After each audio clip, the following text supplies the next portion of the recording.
Welcome back to Healthy Communities News, your destination for inspiring stories about what works when it comes to improving the health of local residents. I'm Hillary Russo. Today, we're in Miami's Little Havana neighborhood. Hay muchos problemas dentro de la comunidad que se tienen que resolver. Where people live, the jobs they occupy, the education level they have, their immigration status, all these social determinants really become the root causes of why people aren't healthy. Yo creo que los cambios se están dando de una manera paulativa, poco a poco. A group called Live Healthy Little Havana is working to improve the life of residents by focusing on the social determinants of health. Everything from healthcare and employment to housing and law enforcement. We're going to one of the many events Live Healthy Little Havana hosts. This one was aimed at bringing together community members and law enforcement. We talked to Miami Police Commander Mirly Papier before she took her turn in the dunk tank.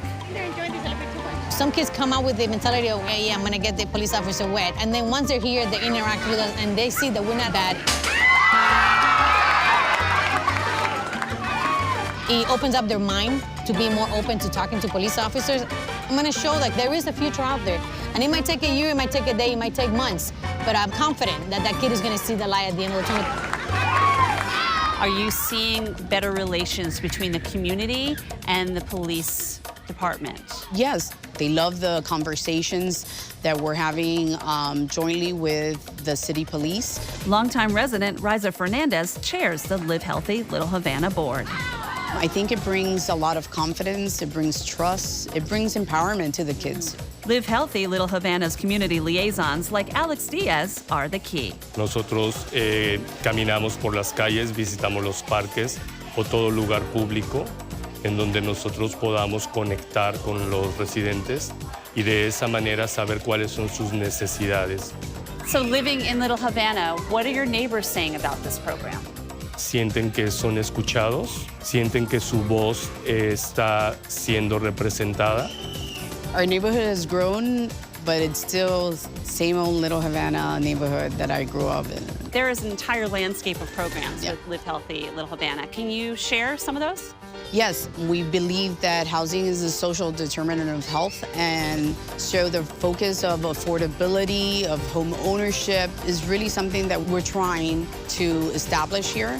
Estamos logrando que la gente empiece a cambiar su forma de vida, empiece a lograr conectar con diferentes organizaciones. This is a very hard-working communities who are just focused on working their 1-2 jobs and just putting food on the table. Residents like Eva Dominguez are seeing a difference. Through Live Healthy Little Havana, they're actually emphasizing the importance of bringing people together and actually spending time as a family, getting more active and thinking about their physical health as well. That's just really cool because it helps bring the community together, which is something I didn't see growing up. It's probably like more life, more activity, more sauce. We're trying to give ammunition to the residents so they can tell us how we can work together. Michael Roman is with the Department of Human Services. So we're using Live Healthy Little Havana as a pilot project to make all of our communities healthier. The Live Healthy Little Havana program received a grant from the Aetna Foundation, a private foundation affiliated with CVS Health. The Live Healthy Little Havana grant has been something that's been very magical. They become our health anchor institution in Little Havana that's working on changing the fabric of the community. I've seen our community change. I've seen it grow. If you were to give any advice to other communities, what would it be? Fight for your neighborhood. Don't fall short of your passion and your dreams of having a great neighborhood. Live Healthy Little Havana is a great example of community members, local organizations, and city officials working together to make a real difference right in their own neighborhood. We hope you'll visit our site again to hear more stories of healthy communities across the country. See you soon.